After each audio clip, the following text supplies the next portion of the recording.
जय श्री कृष्णा। हिंदू धर्म शास्त्रों में एकादशी तिथि का विशेष महत्व है। यह व्रत सभी व्रतों में श्रेष्ठ है। फागुन मास के कृष्ण पक्ष की एकादशी को विजया एकादशी कहा जाता है। इस दिन भगवान विष्णु की पूजा अर्चना करने से मनुष्य की सभी मनोकामना पूर्ण होती है।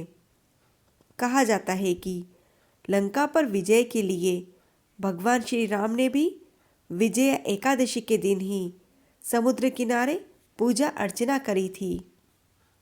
आइए सुनते हैं विजय एकादशी की व्रत कथा को।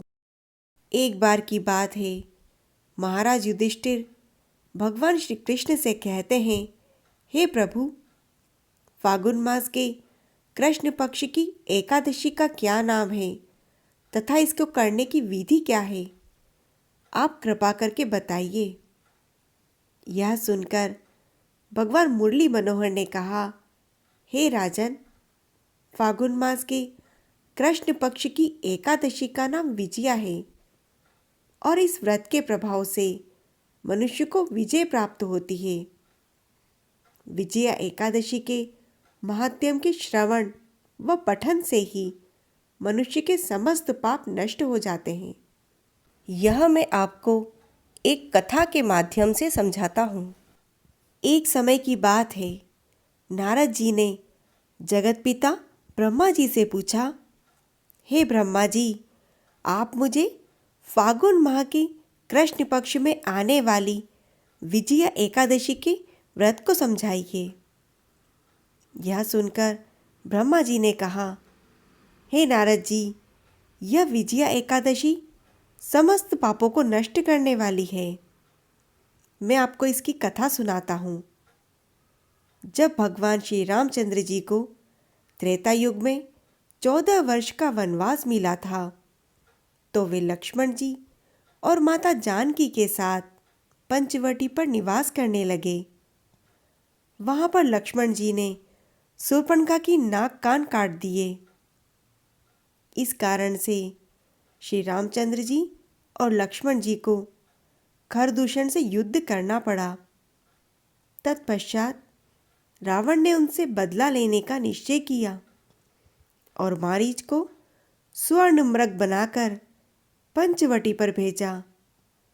तब मारीच श्री रामचंद्र जी को धोखा देकर पंचवटी से दूर ले गया तथा स्वयं रावण एक साधु का रूप बनाकर छल से माता जानकी का हरण कर लेता है।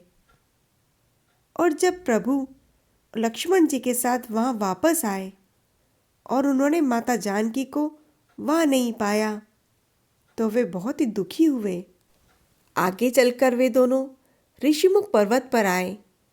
वहाँ पर उनकी भेंट हनुमान जी से हुई। तब भगवान ने सुग्रीव से मित्रता कर ली और बाली का वध किया। और भगवान श्री रामचंद्र जी ने वानर और भालू की सेना बनाकर लंका पर चढ़ाई करने का विचार किया, किंतु मार्ग में समुद्र होने के कारण वहां जाना संभव नहीं था। तब भगवान राम ने लक्ष्मण जी से समुद्र पार करने का विचार विमर्श किया।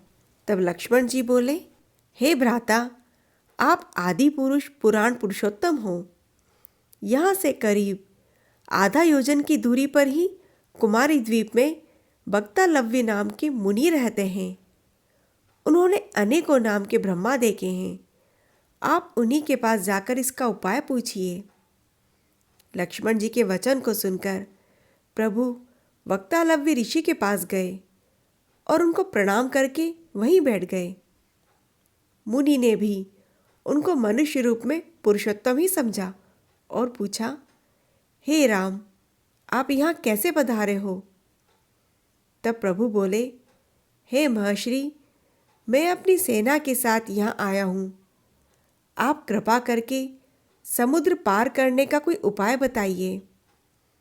इसी के लिए मैं आपके पास आया हूँ।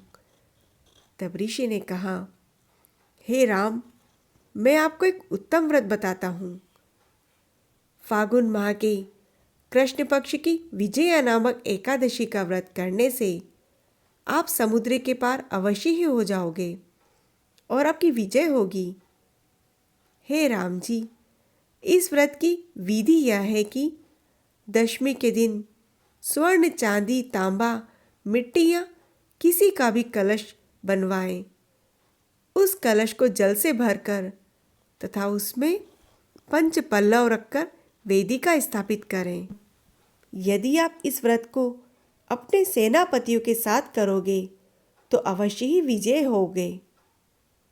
तब प्रभु ने मुनि की आज्ञा के अनुसार विधि पूर्वक विजया एकादशी का व्रत किया, जिसके प्रभाव से दैत्यों के ऊपर विजय प्राप्त करी।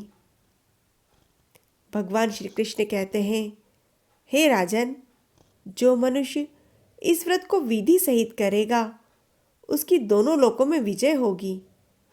ब्रह्मा जी ने भी नारद जी से कहा, हे पुत्र, जो इस व्रत का महात्म्य सुनता है उसे वाजपेयी यज्ञ का फल प्राप्त होता है।